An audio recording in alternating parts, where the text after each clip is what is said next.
So, ngayong hapon sa tanan. Shalom. So, karon una, no, we will be discussing about session number 39 of chapter 4, Sha'ar Habitakon. And this is a continuation ng ating discuss. This is a very long chapter, no, in 7 chapters of Gate of Trust in the Duties of the Heart by Rabbeinu Bachya Ibn Pahuda. So this is classic work of around 1,000 years ago by a Jewish sage who lived in Spain. He was a Spanish sage, Jewish in Spain. Then, of course, this is taught to us by being speech by Rabbi Michael Scuba, okay, or teacher. So, and to be presented by yours truly, the gate of Ginailoa, Philippines. And before we start, gaya ng ating ginagawa, no? We always dedicate the sequence of our Torah study or the merit ng ating pag-aaral sa Rituas Lema or recovery and total healing ng mga may sakit, lalo na doon sa mga kilala natin, no? Yes, Hashem, that He give His healing, blessing and healing sa kanila. So, habang tayo nag-aaral, ating isipin ang kanilang mga pangalan. No? And of course, so, the peace of Eretz Israel and the success of the IDF. And to ourselves, we always ask Hashem that He will guide us and provide us with the sufficient understanding upang maintindihan natin kaagad yung mga words na pinadaan niya sa ating mga guro, no? Yung mga kanyang mensahe, no? Galing sa Torah na dumadaan simula, no? From Moshe Rabbeinu to the Nabiim, to the Sakinim, and to the ancient people, no, na pinagaluban niya ng kanyang mga salita. Okay? So, hopefully, bigyan tayo ng Hashem ng magulang intindi at memory, no? Upang hindi ito makalimutan at magamit natin sa ating pag-unlad at buhay sa spiritual na aspeto ng ating buhay. Okay, so today, we are going to continue our study in chapter 4 of the Gate of Trust. And so far, doon sa 7 area ng buhay kung saan kailangan natin yung bitakod. Okay? So, we're gonna use the microphone, no? Okay, so today we are going to continue again, no, our study in chapter 4 of the Gate of Trust. And so far we have finished, no, natapos natin yung 3 sa 7 area in which bitakon applies in our life. Again, bitakon is our trust, no? Trust to Hashem. So, the areas na na-cover natin where bitakon is important or required is first in our health, no? So, an example to this, explain natin na hindi naman tayo talagang prohibited, no, na sumangguni sa doktor o magpagamot sa doktor, but we will treat the doctor as instruments or agents of Hashem's healing. So, we do not rely doon sa doktor na siya yung magbibigay ng lunas sa sakit natin, no? We always think that it is only Hashem who has the ability to heal our illness. That is bitakon in terms of health and well-being.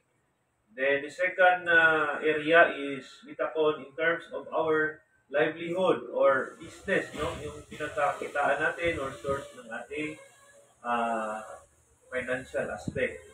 So, we will always think that Hashem is the one who provides. Siya yung nagpo-provide sa atin ng pera. Siya yung nagpo-provide sa atin ng pangailangan natin. So, yung mga tao na ginagamit niya, of course, we are required to thank them in a human way. No? Kasi thanks and praises is only to Hashem, tama?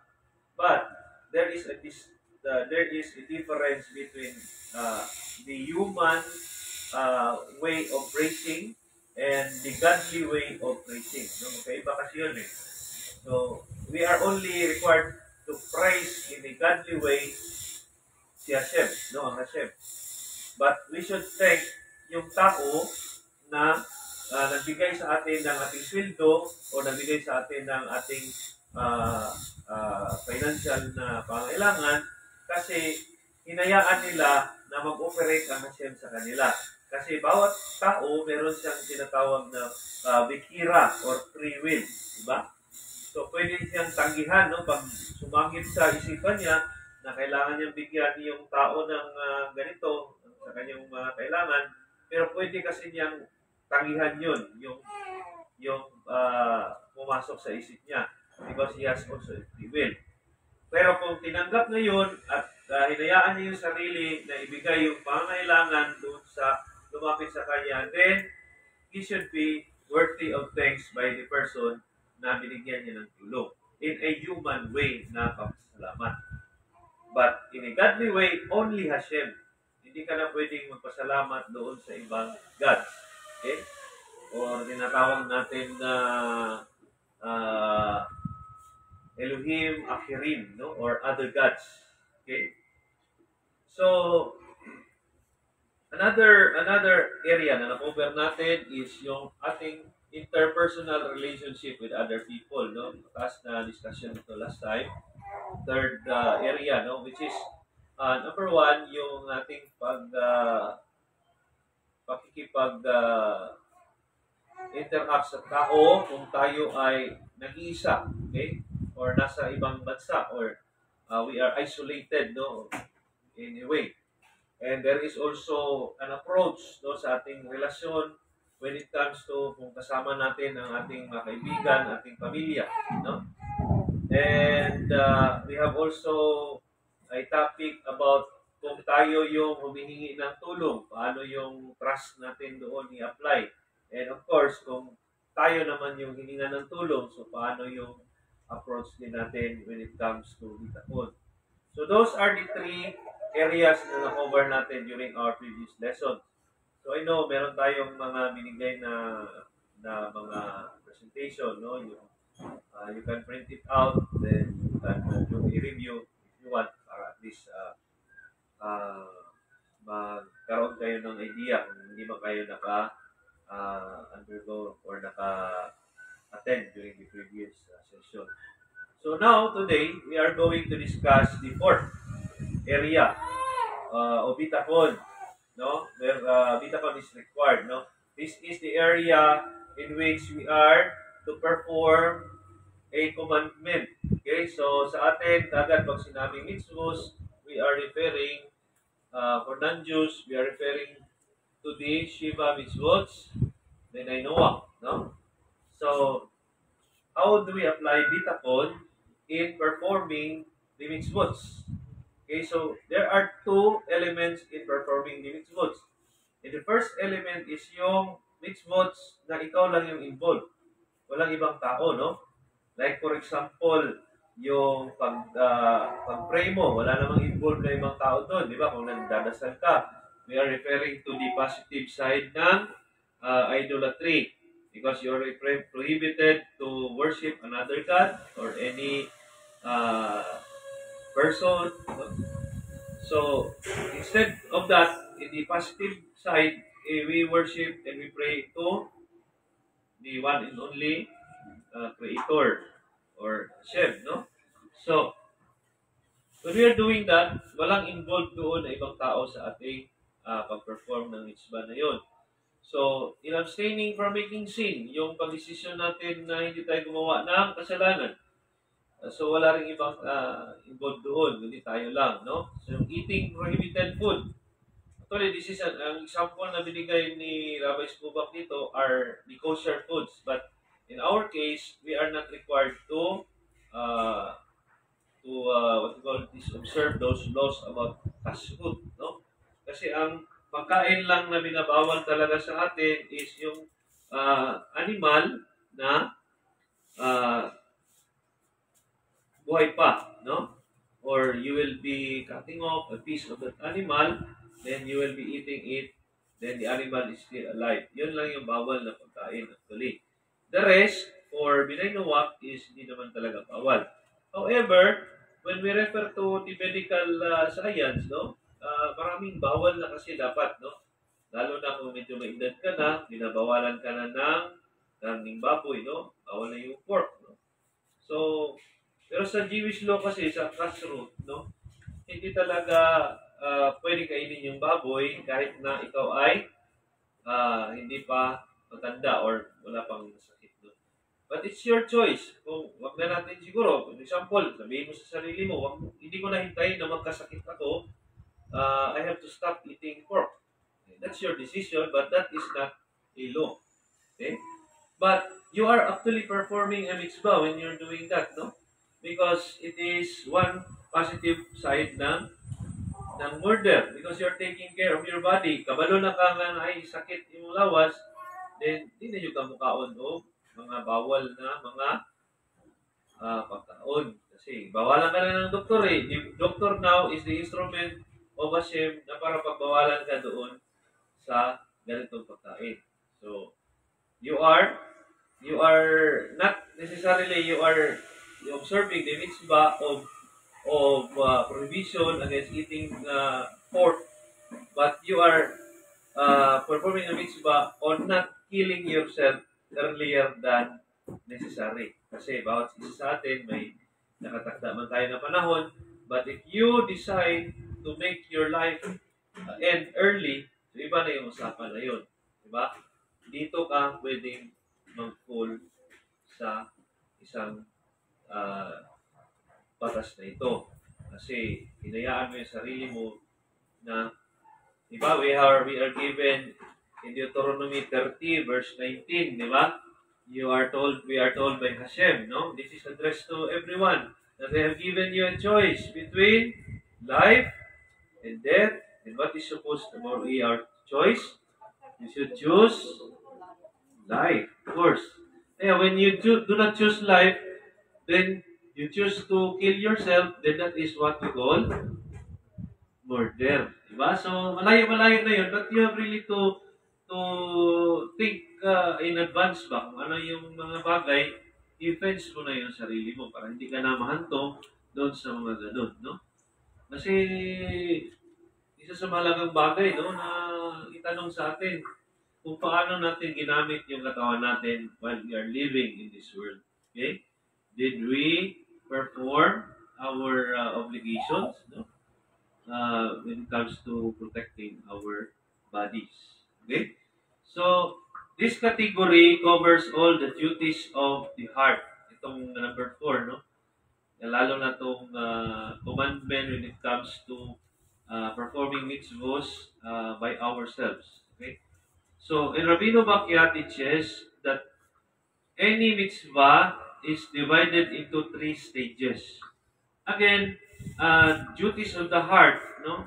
Or yung Kovot Halibabot. Di ba libro ito, no? Isa to sa mga pinag-aaralan ng Noahide, no?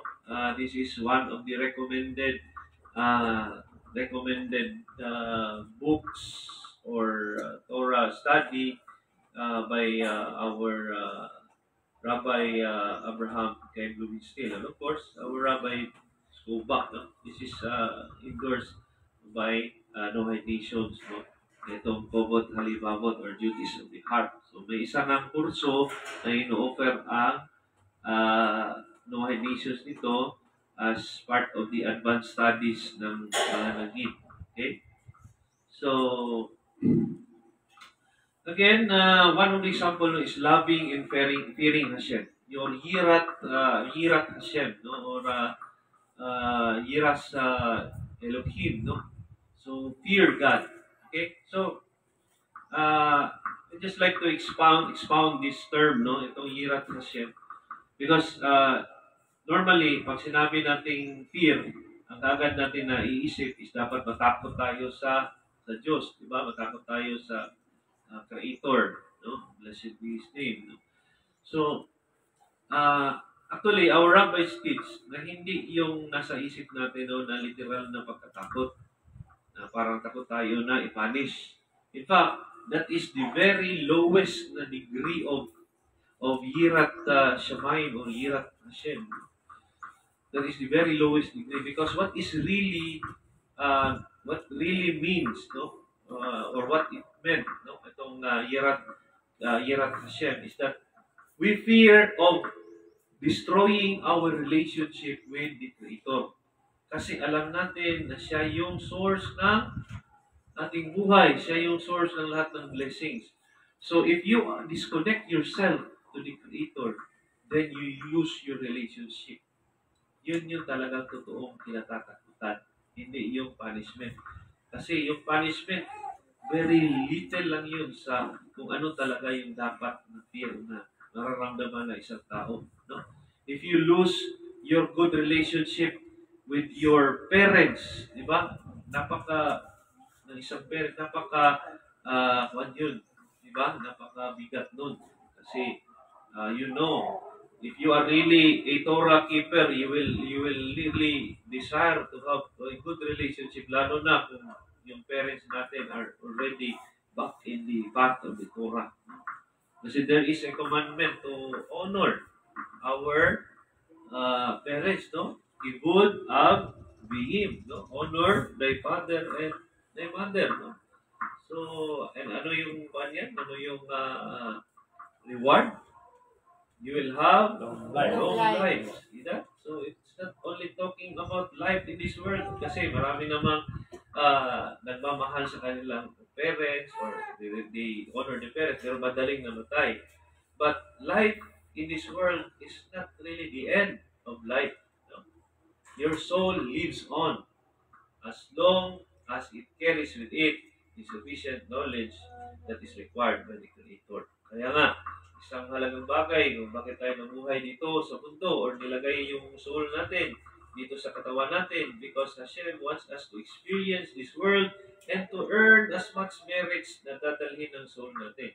Because the physical things that you earn in this world, you cannot carry it into the next world. Okay? The only thing na madala natin on the next world is our learning about the Torah, about Hashem. Yun yung nadadala natin at yun yung hahanapin ng ating Creator sa atin. Okay? Yun yung tunay na kayamanan. Okay? So, going back, no? Sabi ng Rabbi Bakya, there are 3 stages ng paggawa ng mitzvah. Number 1 is when you decide in your mind, you have that free will. Of course, di ba? Yung kanina, example natin, merong idea na binigay sa'yo na, for example, gumawa ka ng magandang bagay or kabutihan. Then you decide not to do it. So what is that exercise? It is the exercise of your bikira or your free will. So, doon pa lang, cut off na yung opportunity mo na gumawa ng merit upang maka-gain ng reward in the world to come. Okay, so the next stage is yung planning kasi naka-decide ka na gawin yung isang bagay, no? Then you plan how to do it. Okay? Then the third one is yung pag-execute, yung pag-implement mo or paggawa mo na talaga ng plano mo. Okay? So, Rabbi Bakya explains that in the stages 1 and 2, what is the first stage? The decision making, di ba? The desire na gawin yung bagay na yun.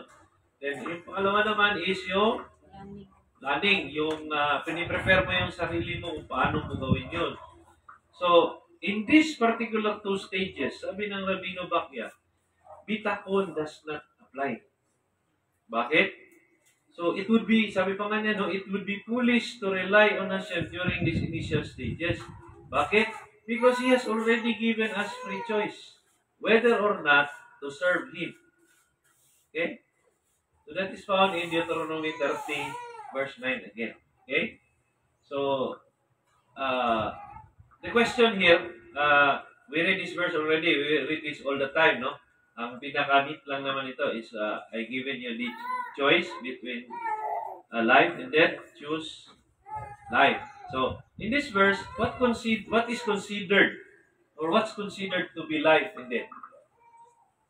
So, life here, according to Rabino Bakya, refers to spiritual life and blessing, while death refers to curse. The opposite of life is death. Tama? So, if we choose to rebel against Hashem, if we defy Hashem, His commandments, then we will be cursed, or we will be experiencing death spiritually. Okay? So, this is entirely our decision. Sabi ng Rabbi Skobach. So, this is entirely our decision, and Hashem does not get involved in this first two stages. Yung pag-decide mo na gumawa ng mabuti, or gawin yung in-introduce sa atin ng Yetzer Tov natin, di ba? Pag sinabi natin may naisip tayong kabutihan, sino yung nag-ooperate doon?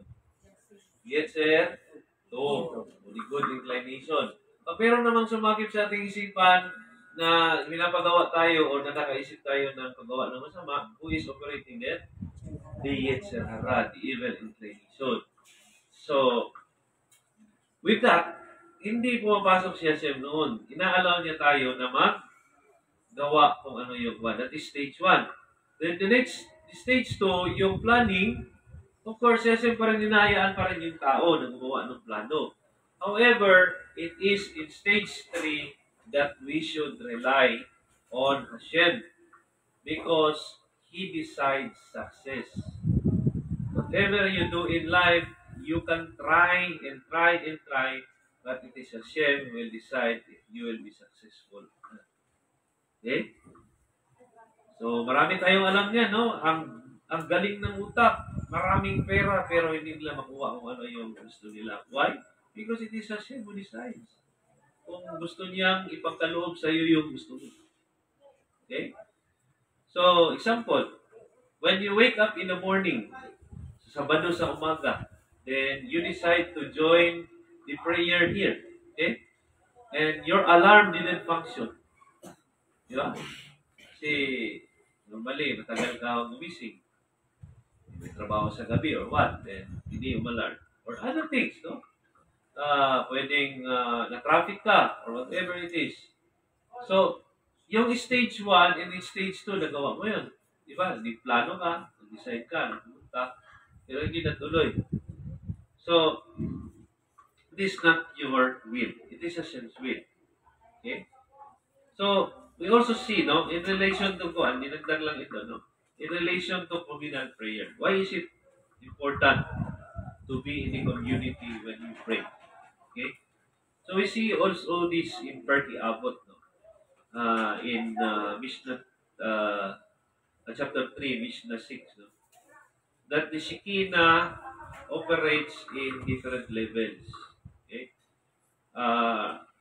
There is a particular level which is found in some verses, no? Psalm 82 and Amos 9, Exodus 20, that Hashem provides His accompaniment to 10 people, to 5 people, to 3 people, and to a single individual.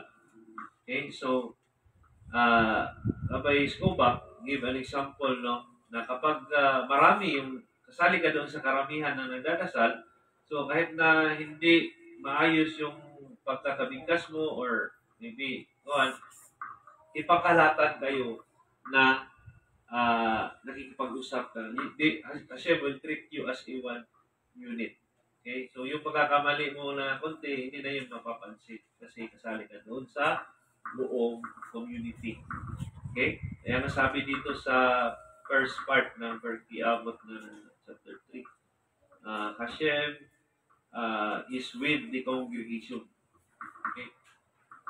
So, it take its idea doon sa Psalm 82. Okay, so there are a lot of verses. Example lang ito. So, if Hashem helps you and you will be able to accomplish a mitzvah, tinulungan ka ng Hashem kasi alam mo na nangyari yung gusto mong gawin. Pursue yung pagtulong mo. For example, yung namigay tayo ng mga relief goods, no? Kasi pwede man yun na pigilan tayo along the way. Imagine, hindi na pinapadaanan yung what do you call this?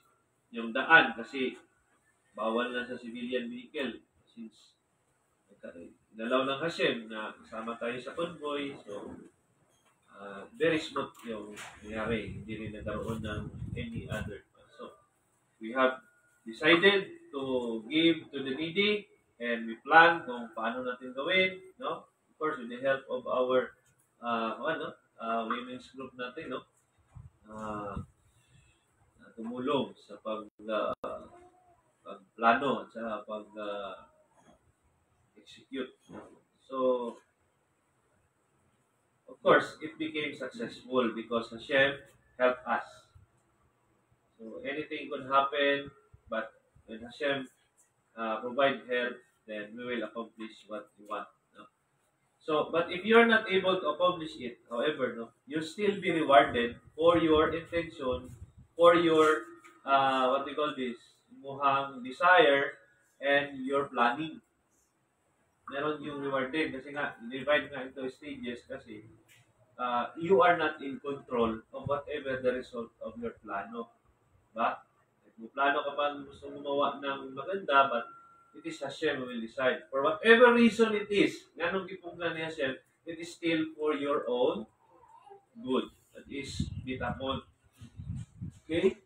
So, Rabbi Bakya teaches that it's a good practice that before we do anything, before daw tayo gumalaw, okay, we should always acknowledge Hashem, no? And ask for His help.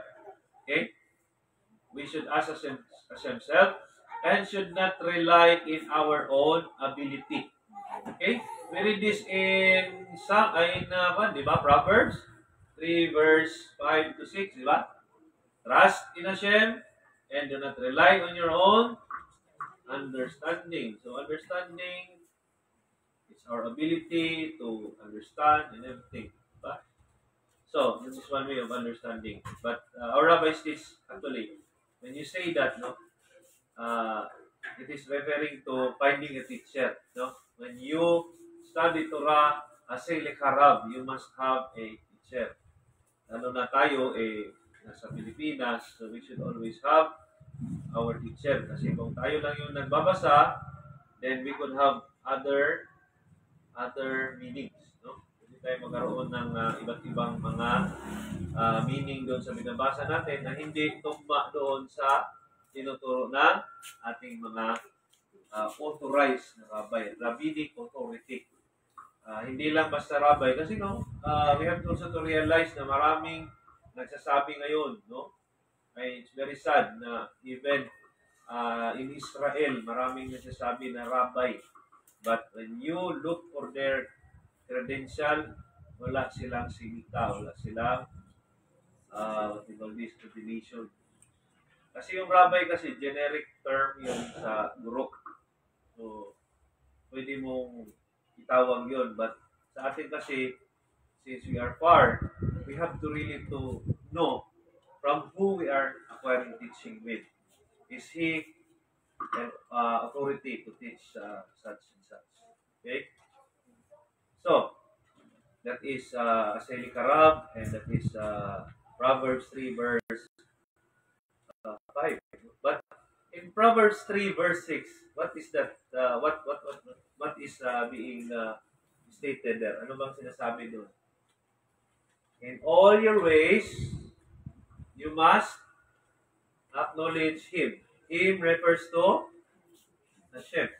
So, kaya sinasabi dito ni Rabino Bakya that it is a good practice that before you do anything in life, you must ask Hashem's help.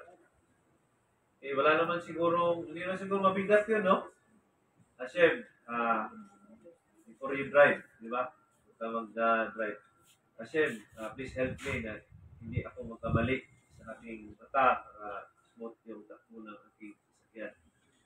So, safety ka mga gali na wala pa gali sa house na i-involve siya.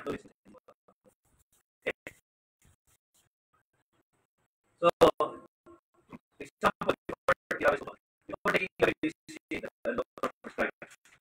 Yung asa siya, please use this medicine na maging effective ito para cure ako sa aking karamdaman. Okay? So, medicinal power na yung medicine na yun because you are asking yourself. Kaysa naman sa ininom mo lang yung diretso, you rely on that medicine na magagaling sa iyo. Okay? What I'm trying to say is we must improve our trust to ourselves. We must improve. In a way na lalong siya, no? Lalong siya. Dili kay we rely on physical things. Okay? So when we drink the medicine without asking Hashem's help that we will use the medicine, pwede kasi na maging implikasyon doon is we only trust the chemist na gumawa ng medisina or the doctor na nag-prescribe noon. Di ba? Okay, or the brand. So we did not really look into Hashem as the source of healing. Di ba? I give and I also heal. Okay? Siya nagbibigay ng sakit at siya rin yung bibigay ng lunas. Okay?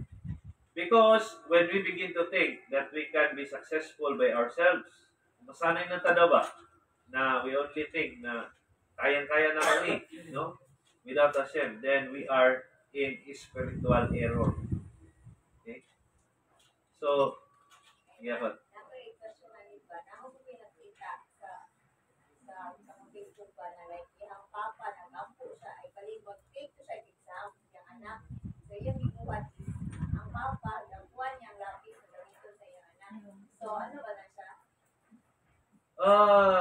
I'm not really familiar with the Facebook na post, no, but if he's talking to the pencil and he's asking Hashem, please use this pencil para maging successful ang anak ko. Okay, so kung ganun yung ginawa niya, then I see no problem with that kasi still Hashem na parang pinupokus niya lang yung mata niya doon sa lapis kasi nga he wants Hashem na gamitin yung lapis. Pero kung yung lapis mismo yung sabihin mo, lapis, diba? Gusto ko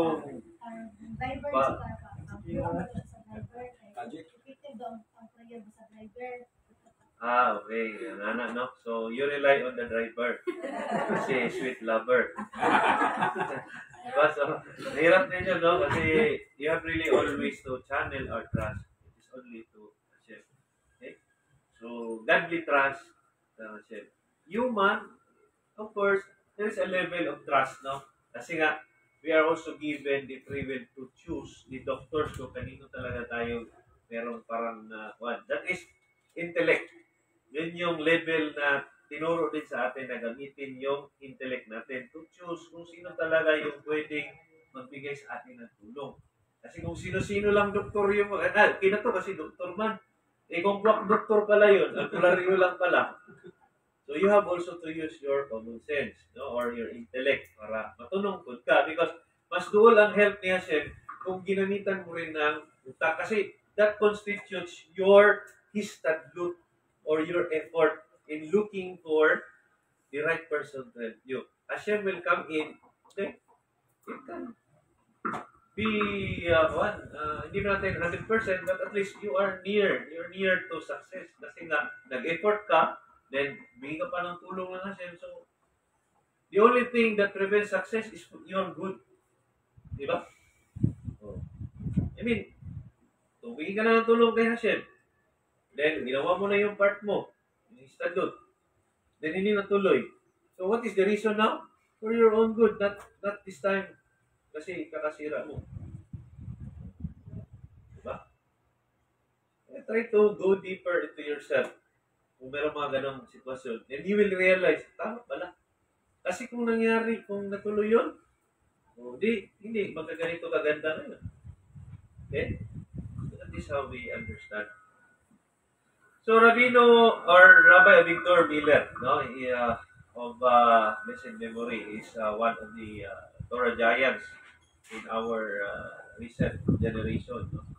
He died not really long ago. So if there are 3 steps, sabi niya, if there are 3 steps daw in doing a mitzvah, meron din 3 steps in doing an avira. What is avira again? Doing kept or sin, di ba? So kung gagawa ka raw ng mabuti, meron 3 stages. Meron din 3 stages in doing sin. Okay? So, in the same manner, a person may plan to commit a sin. Gusto niya mag-pull up. Di ba? So, ang unang desire niya, nakinig agad siya na kailangan mo kasi ng pera. Boy, kailangan mo ng pera. Eh, malaki-laki talaga masyado yung kailangan natin. So, kailangan natin mag-pull up. So, doon na yun. Tinanggap niya na yung advice sa kanya ng Itzerara. So, nasa stage 1 na siya. And second stage is pinaplano na rin ngayon kung paano niya i-operate yung bangko or any financial institution. No, nagmasid na siya, nag-surveillance na siya, anong oras nagpapalitan ng gordya or anong caliber na gamit ng gordya. So, everything, no? Naplano niya na. Then, Hashem, no, decides to prevent the carrying out of this intention. Okay? So, again, the same with the mitzvah, it is Hashem who will decide success. Tama? Then, siya rin yung magpiprevent na mangyari yung time na yun. Okay? So, ngayon, okay, it is important for us to note that if we have done the 3 stages now, okay, either in doing mitzvah or doing a avira or sin, and it was prevented by Hashem, then we will be rewarded for planning and deciding for that mitzvah, and of course, we will be also punished for deciding and for planning for that avira. Kung nag-execute ka, those 3 stages, doon ka i-reward, doon ka hindi pa-punish. Kasi, ginawa mo na parang ang term dyan sa revised penal code, sa batas natin sa criminal law, is tinatawag yan na prostrated. Prostrated, no? Nandoon na lahat yung elements ng action. For example, pumasok ka na doon sa kuhan, binunutan mo na yung gordya, pinutok mo na yung baril, pero hindi pumutok. Kasi pinigilan na Hashem. That is really the reason, hindi yung anting-anting or what. No, hindi yun. Hindi pumutok yung baril o hindi bumaon yung bala kasi si Hashem yung may reason. Gusto pa niya mabuhay yung sundalo o yung tao na yun. Kaya hindi. Ang tao agad naghahanap ng gusto makita ng mata, natimingan na yung binaril may anting-anting, so nag-anting-anting na rin siya. Ganun kasi yun Ang tao kasi, dahil hindi naturuan ng totoong pakikipagrelasyon at kaalaman tungkol sa Creator, he will always incline himself to physical things. Okay? Diba? So, there's a verse also stated by Rabbi Skobach, no? In the book of Isaiah, chapter 57, verse 4. To the barren ones who observe my Shabbat and choose what I desire and embrace my covenant. Ganun yung pagkasabi, no? Desire, no? So, these are barren ones, yung mga hindi nakaproduce ng offspring. But they desire to observe the Shabbat. These are referring to the Jewish law. We have really to know which are applicable to non-Jews and Jews. Alam naman natin yun, no? But if this is the verse, pag sinabing observe my Shabbat, this refers to a Jew. Okay? Because in Exodus 31, verse 13, this is an important verse to remember. Exodus 31, verse 13. Sabi doon ng Hashem that the resting on the Sabbath, no? Yung pagpapahinga sa Sabado, the same with the Jews, is a sign of covenant between him and children of Israel. So hanggat hindi ka pa binay Israel, no? Uh, you wait until you become, tanga, no? Wait until you become. So pag sinabi naman na you are allowed to observe 99% of the laws of the Sabbath, it must be formalized with a supervising rabbi. Okay? Kailangan hindi pwede mag-declare ka na for conversion ka na because there is a process, no? Kailangan na you will submit yourself to the nearest synagogue, no, which is headed by a true rabbi, no? For us dito sa Pilipinas, no, meron tayong synagogue in Makati wherein you can approach the rabbi.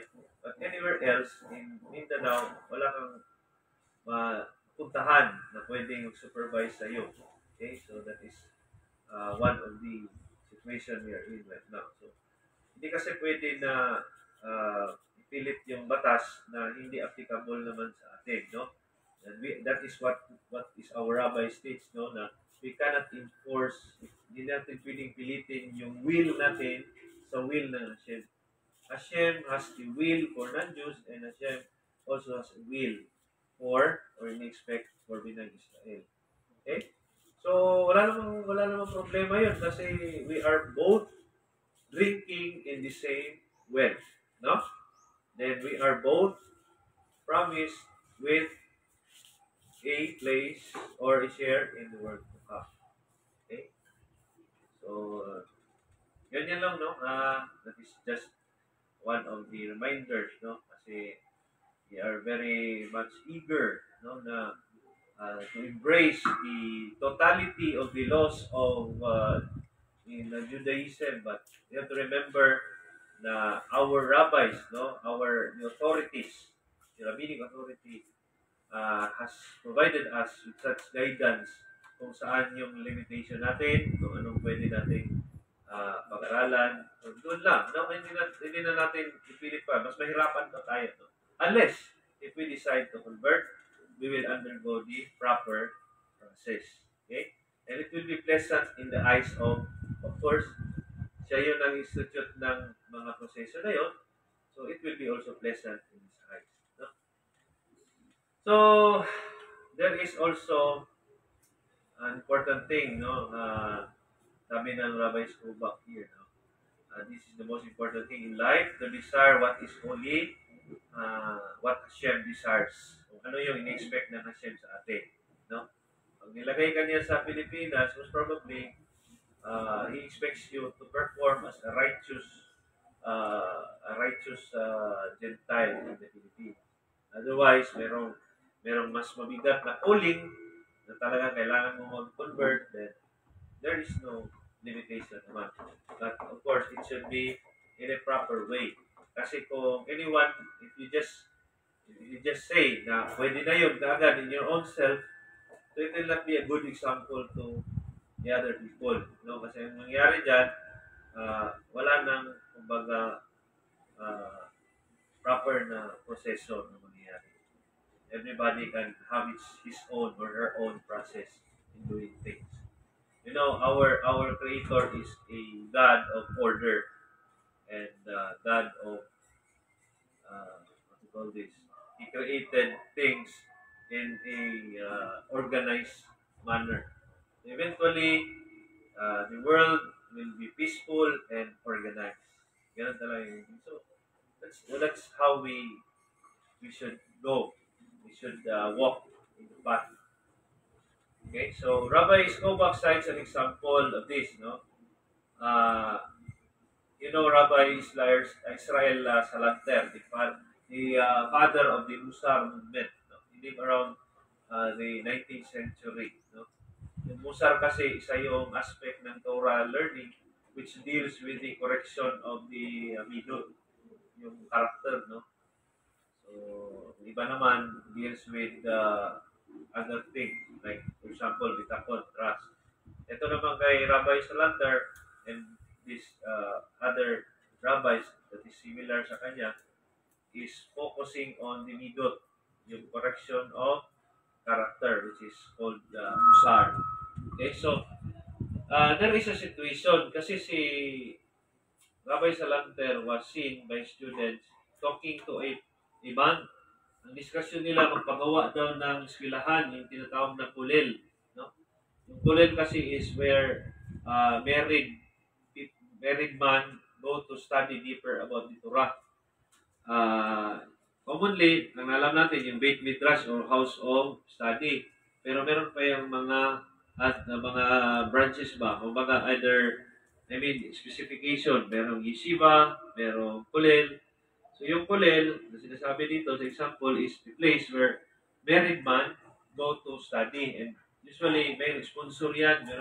Merong nagbibigay sa kanila ng allowances in order for them to concentrate kanilang studies. This is kulel. So ngayon, later on sa kanilang pag-imbestiga, kasi nagkuhan din sila, nagtaka rin sila, nakuhan sila ba na, what you call this, na interesante sila ba kasi kita nila yung teacher nila nakikipag-usap sa tao na yun. Ano bang nandito sa tao na ito? Bakit kinakausap ng aming teacher? And they learned na yung tao pala yun na kulubi pala yun. Wala pala yung kapasidad na magawa ng kulel.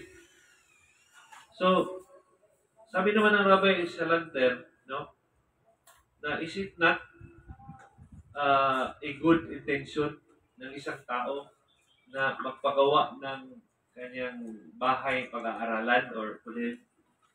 So, at the intention alone, kahit wala siyang pera, kasi gusto niyang mangyari yun, he will already earn a merit. Okay, so that's our short discussion. No? Mahaba-haba pa to, pero I tried my best to catch up with time. No? Ito rin yung gusto na ating pag-aralan for now, no? At this stage.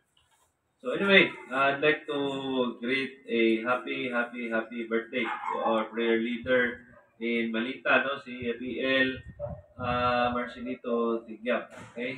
And to the other PLs in other places, no? I like to greet you with a very warm, peaceful, malinawon na Sabado, Shabbat Shalom, okay? So I wish you all very warm greeting, no? Especially sa ating senior prayer leader, Marvin Domingo, and prayer leaders Davao, si PL Roderick Traya, no? And the other PLs, no, who are doing their best to head or to lead their community sa kanilang pagdadasal at sa kanilang pag-aaral ng Torah. And hopefully, Hashem will give you strength, will give you good health always para mapagpatuloy ninyo at ng buong komunidad ninyo na gawin kung ano ang dapat na gawin sa pag-serve kay Hashem at maging example sa iba pang mga tao sa palibot, no, sa community na hindi pa alam ang tungkol sa pagiging Pilipino. And that's all, no? So, if you have questions about the lesson, you can always message me sa ating messenger. Then I am very glad to answer your questions. And of course, again, shalom to those who are in the not here, no, online, listening, and later on. We'll